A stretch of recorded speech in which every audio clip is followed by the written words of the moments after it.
people will know Dr. Bill Burns from Ancient Aliens and UFO Hunters. And he's the editor of UFO magazine, I believe. And I haven't read it, but I believe it's one of the top magazines in the UK for UFOs.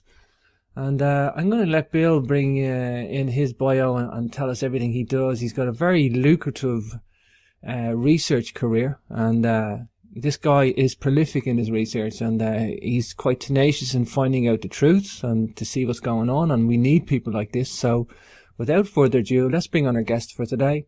Hi Bill, welcome to Capricorn Radio. Hi James, thanks for inviting me. It's a pleasure to be here. Wow, it's awesome to have you here, Bill. And it's funny, I was watching all those episodes of UFO Hunters long ago, and I never thought I'd be talking to you on the show about it one day. So it's great to have you here today, Bill. And of course, I've been on your show recently, and that was great to do that. So, Bill, you mean for the listeners, you do radio, you do magazines, you do TV appearances. Tell us about your bio. How did you get into all this? What do you do, Bill? What's your aim for all of this? Well, initially, I got into this through the publishing business. I mean, I had been a college professor for more years than I care to remember. And finally, as I was getting a little older, I took a job writing book proposals for a book production company in Princeton, New Jersey. And eventually, I began developing a kind of a format, a way to do these proposals quickly, get them to the right people. And I started talking to publishers and making deals for them. And then when he went out of business, Nancy and I formed a company called Shadow Lawn Press, and that was our book production and publishing company. And we had some very good initial success. We've done like 40 books, but we've had some very initial success when I was able to connect with McGraw-Hill, and we produced for them an encyclopedia called the McGraw-Hill Personal Programming Encyclopedia. And this was at a time when personal computers, it was 1981, 82, personal computers were just coming on the market. There were all these different computing languages. There was really no internet at that point, but computers were able to communicate with each other. And we developed this encyclopedia, produced this encyclopedia, and that really launched us in the book production business, and we've never stopped. I mean, we've just kept on going for basically over 20 years. How I get into UFOs was an entirely different story. From the book publishing and production business, I began to sell television movies, and I began to sell some of our books were picked up for motion pictures. And finally, this big television production company said, look, Bill, you did this one book. We want to see if we can make a television series out of it. You knew the guy. Why don't you come out to California for 6 months? Give it 6 months. You don't like it, you go back east. We were living in Manhattan at the time.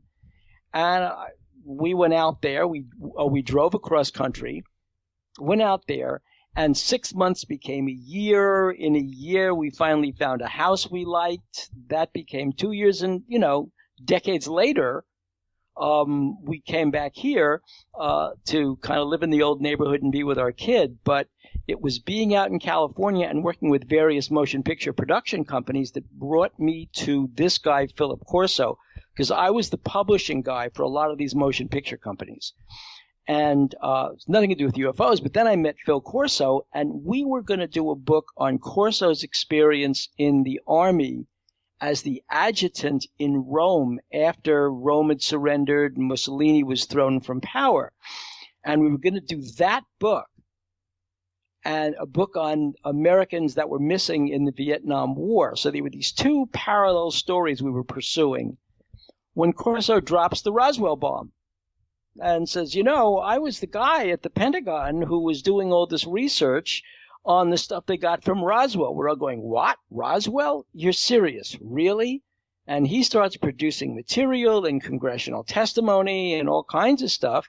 And so I called one of the publishers that I deal with a lot, Simon & Schuster, and they said, and I'd just come off two really solid books with them, so they were enthusiastic. And I said, there's this guy, and I explained who Phil Corso was, and Corso had been in the news because he was testifying before Congress, one of the congressional committees, on troops we had that were missing from Korea at the end of the Korean War. Mm-hmm. Well, he suddenly, the cover story on Time magazine and Newsweek. And so Simon & Schuster says, if this guy can do this book with you, and I was originally there as an agent. I wasn't supposed to write it, nothing to do with me. And SNS said, okay, here's the deal.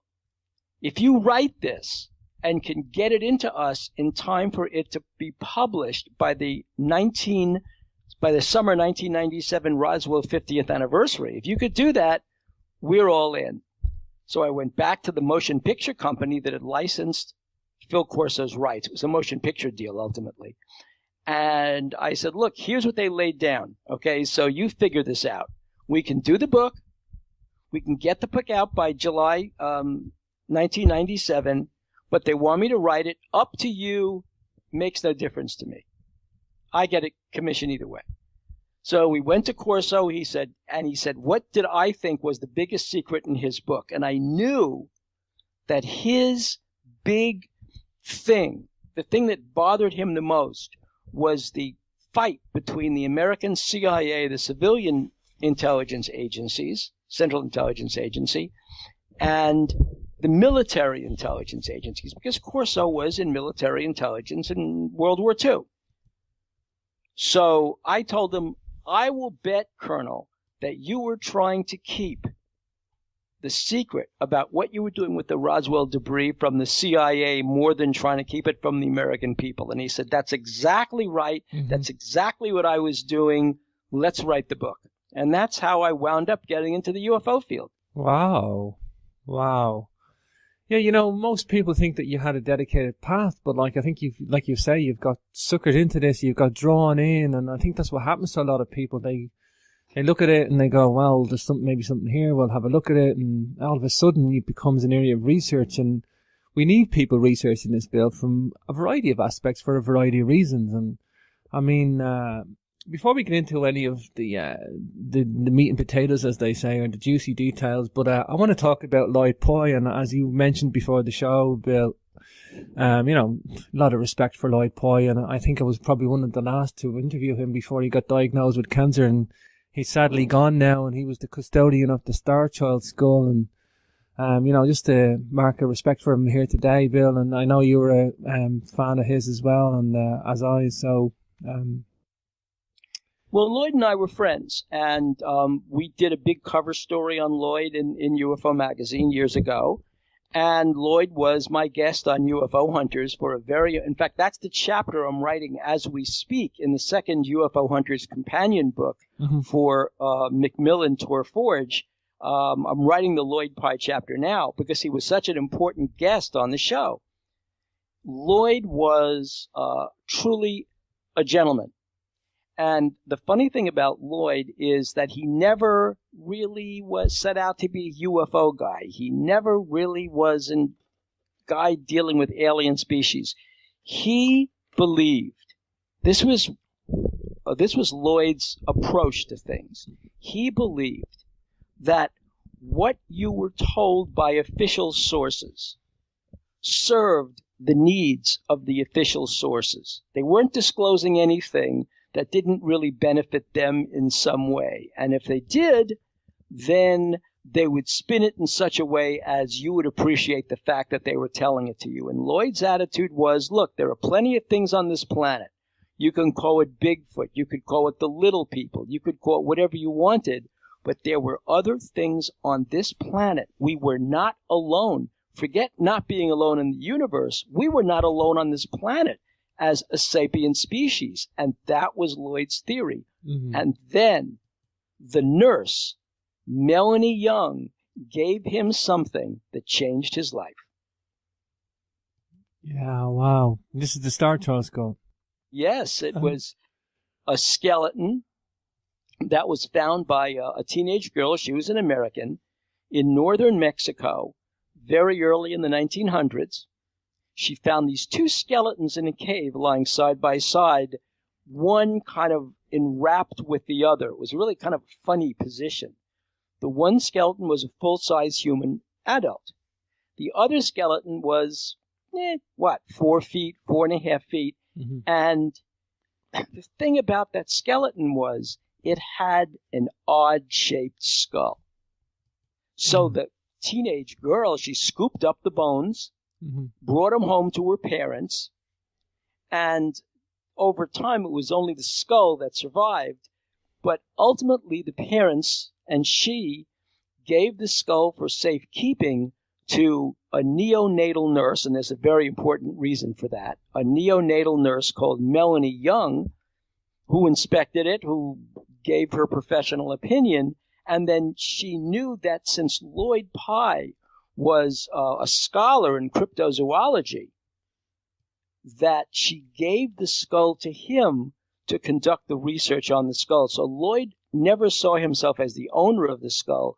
Lloyd always saw himself as the custodian of the skull to get to the bottom of what this skull was, where it was from, was it human, what is it? And that's what Lloyd's mission in life was. Yeah.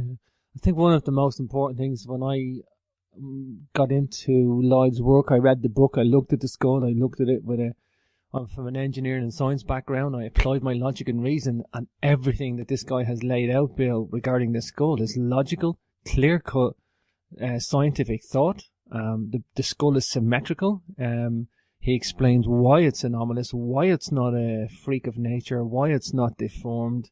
And they've wanted to just destroy this thing from the word go, and it's not going away, Bill. That's right. Yeah, where's the skull at today, Bill? Do we know? I mean, well, that's a good point. I mean, one of the things that I was going to do was to contact Melanie Young. We have all the contacts from the show, so I was going to contact her. In fact, I still am, and find out where the skull is and what she plans to do with it. But you pointed out the big thing, one of the big things about the skull was the symmetry of that bone structure.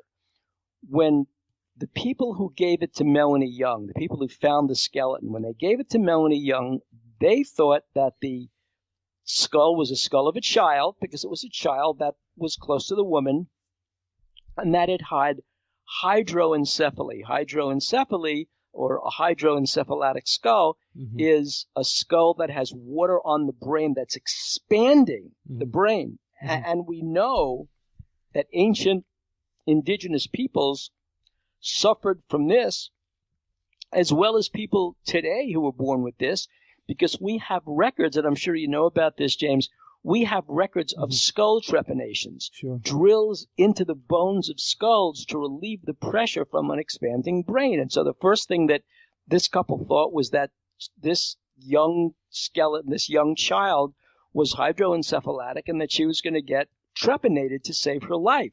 But when Melanie Young looked at let's start with the back of the skull, because one of the things Melanie said to us was, and of course Lloyd Pye said the same thing, is that when a baby is born, there is a separation. It's around the fontanella in the back of the skull, and as the baby moves through the birth canal and the contractions are pushing the baby out, it is slowly but surely pushing the bones together on the infant's head. And it pushes the bones together in a very symmetrical way. With hydroencephalic babies, because the head is so big, the bone sutures, the bones knit in a totally asymmetrical way. Yeah. One side is longer than the other. Yeah. And so, go ahead. Yeah. I mean, I'm just looking at the tree panning thing, the way the bones knit together, the symmetry, the eye sockets, the ear canals. I mean, Lloyd went at this all like 24/7, and when you see him hold it in his hands and describe this, Bill, this is not deformed and it's not a child's skull. No, this is. It is not deformed. It's like it's not deformed and it's not a child's skull. It's like it got a bad name. I think it got a bad name, a Starchild Skull. I think. Right, well, that was one of the first things Lloyd went after. He said, how old is this skull? So initially they thought it was a 5-year-old child with a deformed head. But when Lloyd and Melanie Young talked about the symmetry of the skull and how the bones knit together in a perfect way, perfectly symmetrical way, they realized this was not a hydroencephalitic child. Then they did the early biological testing on the skull and found out this was no child. This was not a 5-year-old child. And then the question is, if it's not a 5-year-old child, if it were encephalitic, it would have died, if not at birth, then it would have died shortly after birth. So even if it were 5 years old, it's 5 years old, it shouldn't have been alive. The only medical practice was trepanation, and this skull had no holes in it. So what's going on here? Then they began to talk about the fact that, well, the spine is all wrong. I mean, we'll get to the eye sockets, but the spine was all wrong. The spine, the human skull is supported by the spine in a very specific way. This skull was not supported. First of all, the spine was too thin. So let's, get that out of the way. This was not a human-looking spine. It was too thin. Mm-hmm. Then, because the opening in the bottom of the skull was too thin for a regular human spine, even a baby spine. Then it was more to the back of the skull, as if the skull had to be more erect than human skulls are. So it had less flexion than a human skull, than a normal human skull. It was supported in a totally different way, but it was so much bigger than a human skull, roughly 35% bigger than a human skull. Because of that, the way the spine connected to the base of the skull was all length to support that kind of skull. And the other thing was the eye sockets were too thin. They were overly large. Okay, that's within the range of normalcy to have a large eye socket, but they were too flat. They weren't deep like human eye sockets. And so as a result, this is an individual, a life form that had a skull that was too big, 35% bigger. It was not hydroencephalitic. The spine connected in a way that would have made it impossible to support a human skull. And the eye sockets were too flat for human eyes. And so those things alone made it very different. Then they began to analyze the bone structure of the skull and found out that it was something like 25% thinner than normal human skulls. Yet it was more dense than normal human skulls. And when they tried to cut a piece out of it with a saw to get it tested genetically, the saw broke. It's almost like nanotech material, wasn't it? Well, it was strange. Then inside the bone structure of that skull, and this is what really got Lloyd thinking, it was almost like a red cord. If you see the inside, there's a red cord running through the bone. And Lloyd couldn't cut that cord. And he didn't know what that cord was because no human skull has that cord. So the next step was genetic testing. So they found out that the skull was stronger than a human skull, more dense than a human skull, that lighter and thinner than a human skull. Then there were all the physical anomalies that were apparent to the naked eye. Then they went after the genetic testing. And they tested some of the stuff from the woman next to where a little creature was found. And what they found out was that the woman next to the thing was a normal human being, one of the haploid races, the Mesoamerican races, but the skull was different. At first, they thought it was a combination of two different Mesoamerican species, haploid A and haploid C. Then, this got to be mysterious. Lloyd said that the skull there were 3 types of DNA normally. I mean, not 3 strands, but 3 different elements of DNA in a human being. There's the father's DNA that's in the nucleus. There's the mother's DNA that's in the nucleus. And then the protoplasm surrounding the nucleus of a cell, that's called the mitochondria.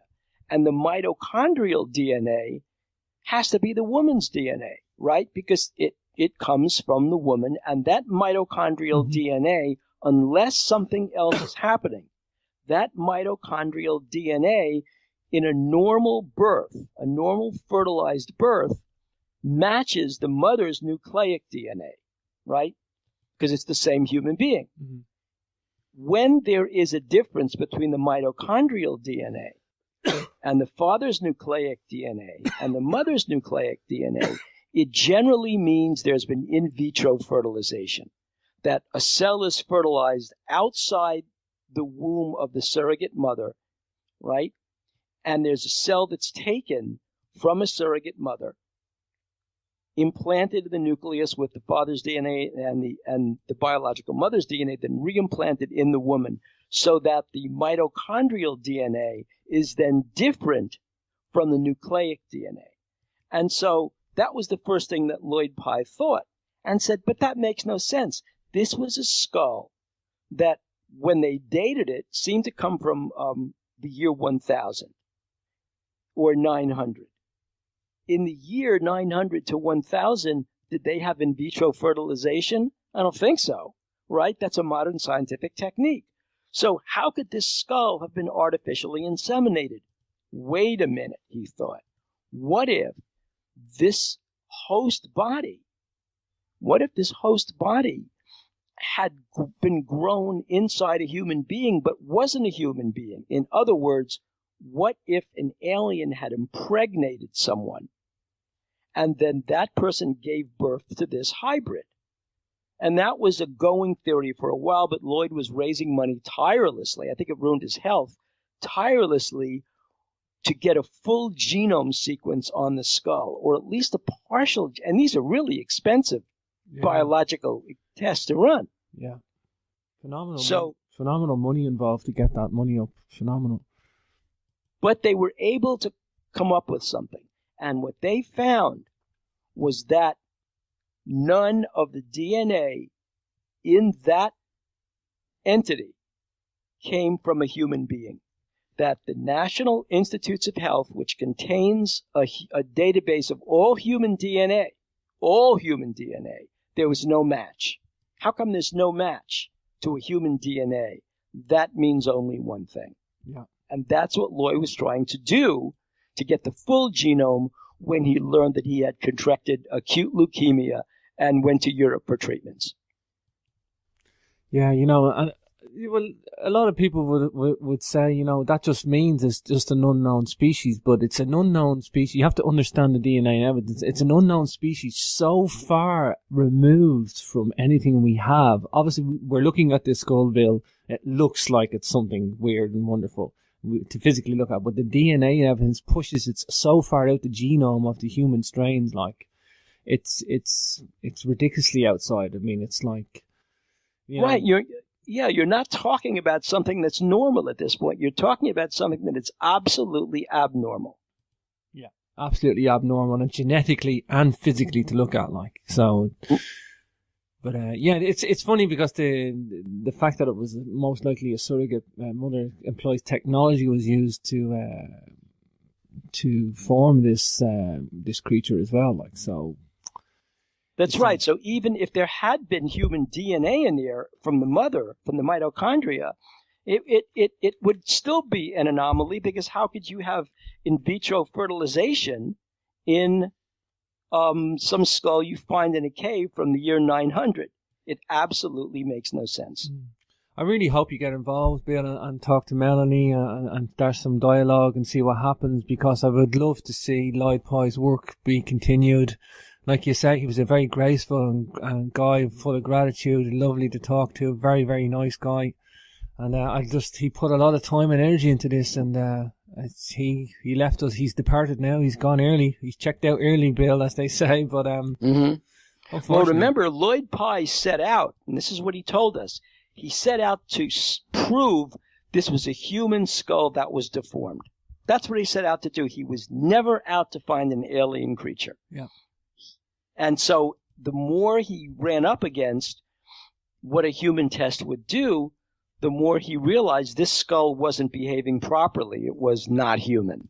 Yeah, for sure. For sure. Let's switch gears for a minute, Bill. I want to get into some UFO technologies and cases. I think, I have a whole list here, Bill. I mean, wow. What's your favorite area of research, Bill, in terms of ufology?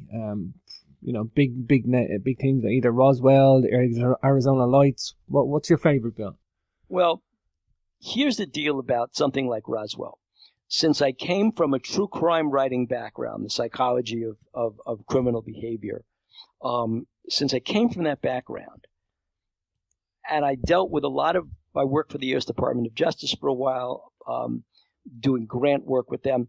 One of the things that, and I finally wrote the book with the detective who caught the serial killer, Ted Bundy. The book was called Riverman. It became a motion picture on A&E.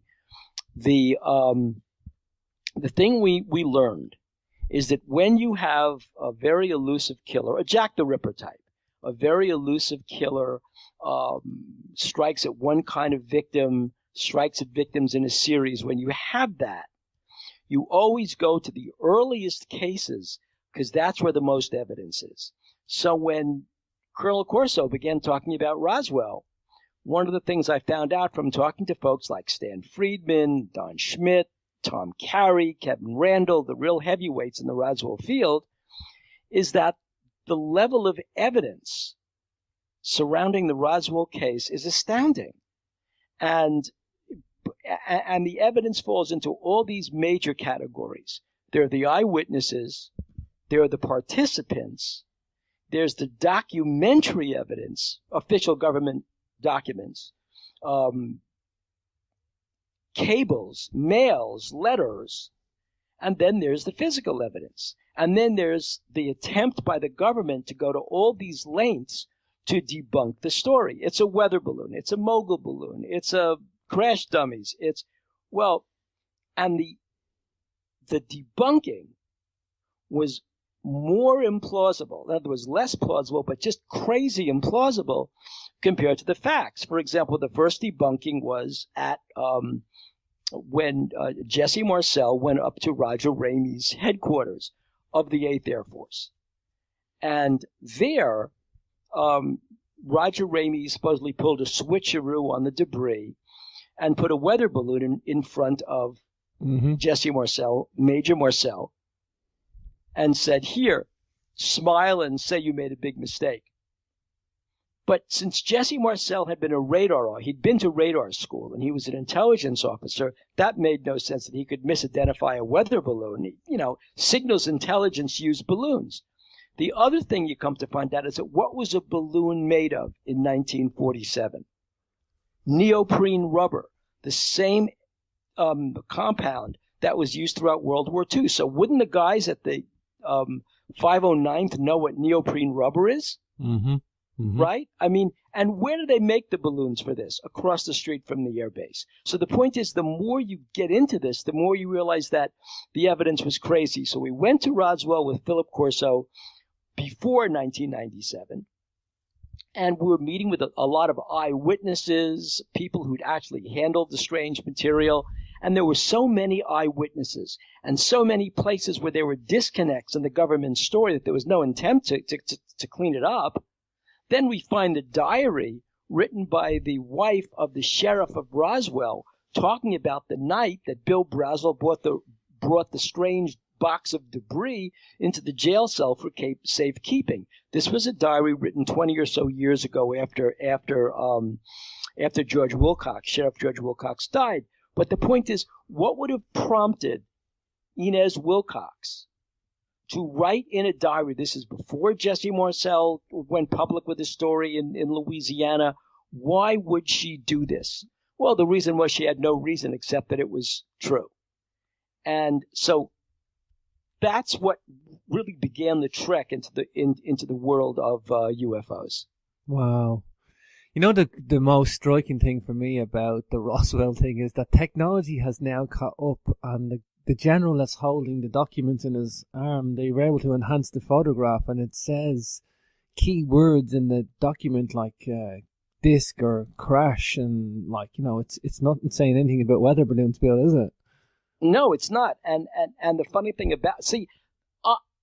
my doubts about the Roswell story, at least Corso's version of the Roswell story, and other people have said this. This is not some stroke of genius. This is what a lot of people have said. If this craft came from off Earth, why is it that the technology that A, why did it crash? But B, why what about the technology we gleaned from it? Wasn't it so basic? I mean, they're still using electronic devices, transistors, things like that. And that was one of the problems that I had, is that why is the technology so close to ours? And then I realized that that was just a technology we were able to reverse engineer. There could have been technology so advanced that to this very day, it's still sitting somewhere at Area 51 or Provo or Dugway, Utah, or someplace like that. So it was just, as Harry Truman wrote, President Truman, he wanted the lowest common denominator of technology that was most similar to what we were working on. That's what he wanted us to bring to the folks who were working that technology. So that's why you get this skewed view of what the Roswell craft was all about. Mm-hmm. Yeah, what do you reckon to Bob Lazar's story? Well, Bob Lazar's story is funny. I mean, a person that I'm very friendly with is radio host George Knapp, who was the one who interviewed him. Yeah. But not only interviewed him. See, it's a funny story. People think, oh, the guy's crazy. There's nothing. He's a nut. Well, he's a liar. Bob Lazar never set out to tell his story. It was never his intent. Bob Lazar only went public after he was fired from Area 51 because he did something, and he'd be the first to tell you, really stupid. Yeah. He was, because he's working, and this part is confirmed. The thing about Area 51 was that the high-level workers there, the scientists, worked at all these odd hours, and they'd leave home at 1 a.m. to be at the base by 3 and spend 36 to 48 hours at the base and then go home. So it was a few days on, a few shifts on, then a shift off. So it wasn't like a 9-to-5 job. That's first of all. Okay. So Bob Lazar was leaving the house at these odd hours, and his wife says, I think you're fooling around on me. He said, no, I got a job, but it's a secret. I can't tell you. She said, well, you're fooling around, and you better fess up. So finally, Bob is wrestling with this because he really loves this woman. And he says, okay, what if I show you what I've been doing? And they bring along this friend, Gene Hoff, almost to be a witness of this thing. Since Bob Lazar knows when they're flying the reverse-engineered alien craft from Area 51, when they're testing it out on a certain night, whether it's Wednesday or Thursday night, he knows where to stand off base so they could see the craft in the sky. He takes them out there. Well, they are blown away. And so, but at the same time, the whole, and I've been to Area 51, all of Area 51 is ringed by sensors, motion sensors. Yeah. And it's ringed in the scrub brush. There are microphones. So they heard every word Bob Lazar was saying. They knew who he was. They knew that he was out there. They could hear him talking. Finally, he brings him back again. They call him into the office and said, get off the base. You're done. We know exactly what you were doing. It's over. Well, at that point, he begins talking to people like John Lear, very famous test pilot, son of the founder of Learjets. Talks to John Lear. He's interviewed by George Knapp on KLAS TV. George begins to do his own research. They've expunged every mention of Bob Lazar at Area 51. He's a nowhere man. He's a man without a past. Yeah. Except George was able to find him in a telephone directory at Los Alamos, which is where he'd said he'd worked before coming to Area 51. So there was a piece of confirmation. George was looking further, and he found other references to Bob Lazar. He said Bob Lazar's story, at least insofar as its background is concerned, is absolutely true. Yeah, they erased his records, but they forgot to erase these. And that's how the Bob Lazar story became public. It became public, but there was pushback. And Bob finally went into a kind of semi-retirement. He's working on nuclear propulsion systems. And so I tend to agree with George Knapp that the fact that George was able to find confirmation of Bob Lazar rings true for me. Yeah, and he knows his way around the facility. What was the name of the facility that he worked at, the laboratory? Well, it was on Area 51. It was a Groom Lake. It was Papoose Lake. He worked at a few of those places. Technically, there is no Area 51. It's Groom Lake. Groom Lake, yeah. Yeah, the thing is as well, like, I mean, Bob Lazar, I mean, it is an incredible story, but, I mean, basically, Area 51 was put on the map because of the Bob Lazar story, yeah? Well, yeah, I mean... It wasn't really known about Bill, was it? No, I mean, first of all, it was never called Area 51. It was called Groom Lake, and it was Nellis Air Force Base. And the reason that there was such an area in the first place, in World War II, it was a gunnery range. So it was a very large area because it was a gunnery testing range. When Kelly Johnson was tasked to develop a unique kind of spy plane, one that could stay aloft for many, many hours, fly very high at very top speeds near the top of the atmosphere. When he was at 100,000 feet, when he was asked to do that, he realized, first of all, his model for it was a UFO, because he had seen a UFO over the Pacific when he was working at Lockheed Skunk Works. He'd seen a UFO that was confirmed by somebody else that was out over the Pacific flying. They both saw the same craft. He copied the design of that craft for his spy plane. The point of it was that, but it was the U-2 that was developed first. And the U-2 had this huge, huge, huge wingspan. Well, because the UFO took so long to take off and so long to land, it had to have huge runways. So Johnson and the CIA, because it was going to be a plane run by the CIA, decided to use this gunnery range. So the gunnery range was, they began to develop this between 1953 and 1954.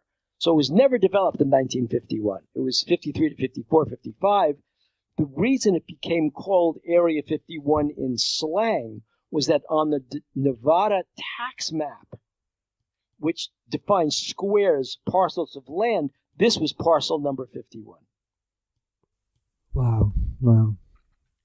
Let me switch gears on you a second, Bill. I want to jump to another case, and I think this is one of the most fascinating, was the underwater Area 51. You know that place where the cable goes down into the deep Atlantic? Right, that's OTEC, the Atlantic. Atlantic OUT undersea, yeah. OUTEC, sorry, Bill. OUT, OTEC. Right. Yeah, it's the Atlantic Underwater Testing Facility is what it is. Yeah, what on earth is going on down there, Bill? Have these guys got like some secret base down there underneath the water? Or? Yeah, they do. Yeah, they do. I mean, when we were there, first of all, as we approached the gate of that base, I mean, there were helicopters buzzing us like bees, okay? Watching our every move. Like, were we going to break on the base? Were we hooligans or something, going to run on the base? No, I mean, I even said, let's just walk up to the base and ask them to show us the UFO. The guys didn't want to do that, obviously. So we were out in front of the base. Then we went on the water. And one of the things that Pat's a certified diving instructor, a dive master. And so one of the things that Pat did was dive down, and he was following that. I mean, the cable, was like as big as a tree trunk. And he was following it down towards the trench. Obviously, you cannot go into a 6-mile trench. It's a very secret trench. That's a submarine trench, by the way. The subs use that to go in and out of OTEC. But that cable runs along the floor of that trench, and it's our surveillance on the East Coast for protection against any submarines coming into the Gulf of Mexico, coming into the Caribbean. So it's a major facility, and what they are testing is essentially stealth submarines. This is so highly secret. As we were in a motorboat and kind of driving by, when you get too close to the base, you can see the lights go on the SUVs, on the Humvees. You see them manning boats. They were gonna arrest us if we got too close. Fascinating facility, though. And they're not who they say they are they? The OTEC people? No, and there are people who say there are UFOs hovering over the place. There are USOs in the water. That what's going on is a relationship between the United States Navy and some kind of alien presence. Yeah, I think people were talking about some crash up the north coast that they maybe dragged it underneath water and brought it into the facility there. I keep thinking that if there are such things as unidentified submerged vehicles, USOs, that where the base is would be a perfect spot for them to do whatever they have to do together. Yeah, undoubtedly. Next biggest case, I suppose, is the Phoenix Lights in Arizona, Bill. I mean, a lot of people seen this, Bill. This story won't go away because too many people have seen it. And I guess, the thing that I find most disgraceful is that they tried to dispel it, by the politician guy that came out like. Right. That's what they did. And not only dispel it. Well, and now that's a funny story, too. The guy that came out to crack the joke about what the nature of these lights were over Phoenix was, of course, the state of Arizona governor, Fife Symington. And we interviewed Fife Symington about this. And Fife Symington admitted to us, first of all, he did do it as a joke because he thought that there was so much panic surrounding the event, he wanted to lighten the mood. I have my doubts about that. But, no, I don't buy that. Right. But then he said, this was after he was out of office, and strangely enough, remember, when this was going on, Fife Symington was facing some pretty serious corruption charges. Right, he was on his way to the pokey. Really? Yeah, and one of the things that happened on the day, here's the envelope for that event. That morning, during the whole crazy crisis of the lights flying back and forth over Phoenix, Fife Symington did say, look, I'm going to figure out what's going on. And there's a reason for that. Okay, we'll get to the reason in a second. He said, I'm going to figure out what's going on. Then, according to Frances Barwood, now I didn't know this until the city councilwoman, Frances Barwood, told us this, told James Fox, that Symington had been in court in judges' chambers that day discussing a whole range of things. Comes out, does the news conference with the fake alien. Whoa, that's strange. Yeah. Years later, it's now 10 years later, okay, 10 years after the event. It's 2007, 2008 now.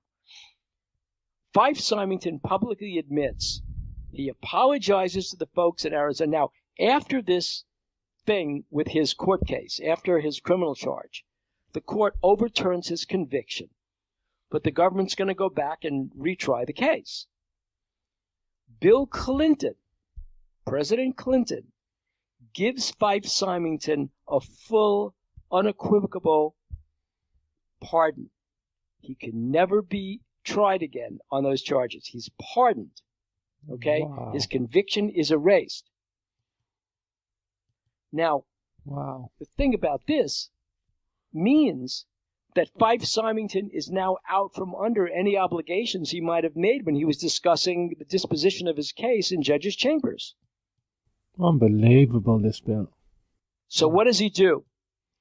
He goes public and says, not only do I apologize to the folks of Arizona for having played a horrible joke on you, it was wrong for me to do that, I apologize. He then says, I was an eyewitness to a craft, a spacecraft, an alien craft over my house on the night of the Phoenix Lights. Yeah. Yeah, I know this part. It's incredibly bizarre, Bill, the whole thing. Incredibly bizarre. Well, this aspect of it as well with the governor, but, he insulted a lot of people with that, though. He insulted a lot of people. He insulted people's intelligence, and a lot of people witnessed this, Bill. And, I mean, some people come up with some crazy theories like it was a hologram and that's why it didn't make any sound, or, I mean, what's your theory on it, Bill? Well, there are a bunch of theories. First of all, here's what the eyewitnesses say. And I've spoken to I've spoken to Fife Symington. I've spoken to Dr. Lynn Pye. And I've spoken to other witnesses who were up close and personal with this thing. And here's what Fife Symington says. That This thing, several football fields across, in a triangular shape, it's a thing, it's not a light, it's a thing, is floating by his house. And what he's struck by is that in between the lights on the edges, he could see a wavy pattern of stars. It was dead silent. Maybe there was a soft whir, but it just slid on by. Another witness said she was on her balcony. The part about the whole Paradise Valley, Phoenix area is that it's very hilly. And there are people who build their houses right into the hills. Mm-hmm. Mm-hmm. And their balconies hang over the valley. So as these, and they're high up, they could see over to the Austral Mountains and things like that. So they know where things are in their vicinity. As this craft comes in front of this person's balcony, she's almost level with it. Maybe it's 50 feet in the air above her. She's so level, she says, that she could have probably thrown a rock and bounced it off it. And this is a multiple witnessing. So they're having a meeting, like a school board meeting or something, inside the house. They look outside. They see this huge black craft flying right, hovering by the balcony. They go outside to look at it, and they describe it the same way that Fife Symington did, except that this woman, her name is Terry, says that it's wavy and satiny. It's the most peaceful-looking thing, and then it glides on by. The weird thing is, after it glides on by, they go back in the house, and nobody wants to talk about it. It's as if it never happened. Wow. And I never thought I'd be talking to you on the show about it one day, so it's great to have you here today, Bill. And of course, I've been on your show recently, and that was great to do that. So, Bill, you mean, for the listeners, you do radio, you do magazines, you do TV appearances. Tell us about your bio. How did you get into all this? What do you do, Bill? What's your aim for all of this? Well, initially, I got into this through the publishing business. I mean, I had been a college professor for more years than I care to remember. And finally, as I was getting a little older, I took a job writing book proposals for a book production company in Princeton, New Jersey. And eventually, I began developing a kind of a format, a way to do these proposals quickly, get them to the right people. And I started talking to publishers and making deals for them. And then when he went out of business, Nancy and I formed a company called Shadow Lawn Press, and that was our book production and publishing company. And we had some very good initial success. We've done like 40 books, but we've had some very initial success. Give it 6 months. You don't like it, you go back east. We were living in Manhattan at the time.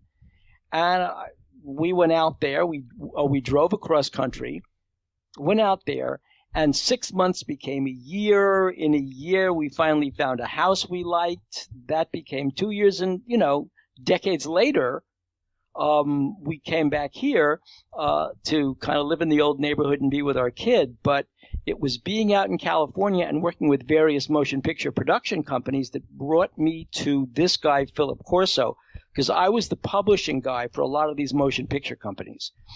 And it's nothing to do with UFOs, but then I met Phil Corso, and we were going to do a book on Corso's experience in the Army as the adjutant in Rome after Rome had surrendered and Mussolini was thrown from power. And we were going to do that book and a book on Americans that were missing in the Vietnam War. So there were these two parallel stories we were pursuing when Corso drops the Roswell bomb and says, I was the guy at the Pentagon who was doing all this research on the stuff they got from Roswell. We're all going, what? Roswell? You're serious? Really? And he starts producing material.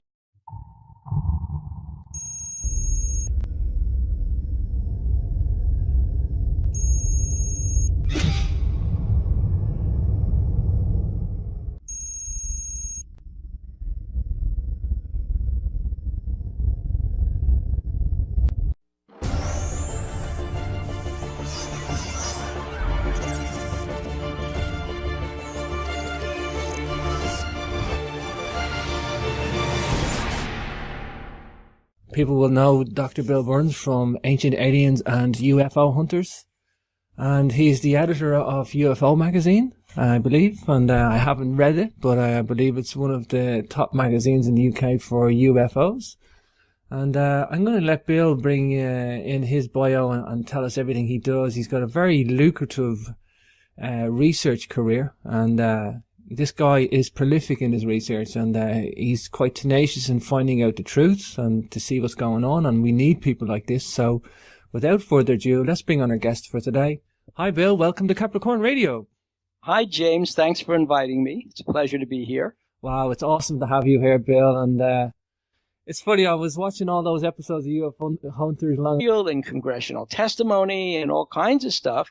And so I called one of the publishers that I deal with a lot, Simon & Schuster, and they said, and I'd just come off 2 really solid books with them, so they were enthusiastic. And I said, there's this guy, and I explained who Phil Corso was, and Corso had been in the news because he was testifying before Congress, one of the congressional committees, on troops we had that were missing from Korea at the end of the Korean War. Mm-hmm. Well, he's suddenly the cover story on Time magazine and Newsweek. And so Simon & Schuster says, if this guy can do this book with you, and I was originally there as an agent. I wasn't supposed to write it, nothing to do with me. And SNS said, okay, here's the deal. If you write this and can get it into us in time for it to be published by the summer 1997 Roswell 50th anniversary, if you could do that, we're all in. So I went back to the motion picture company that had licensed Phil Corso's rights. It was a motion picture deal ultimately. And I said, look, here's what they laid down. Okay.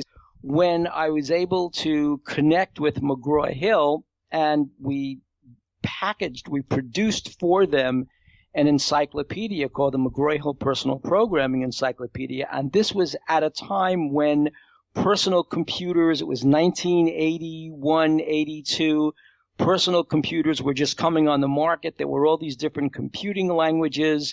There was really no internet at that point, but computers were able to communicate with each other.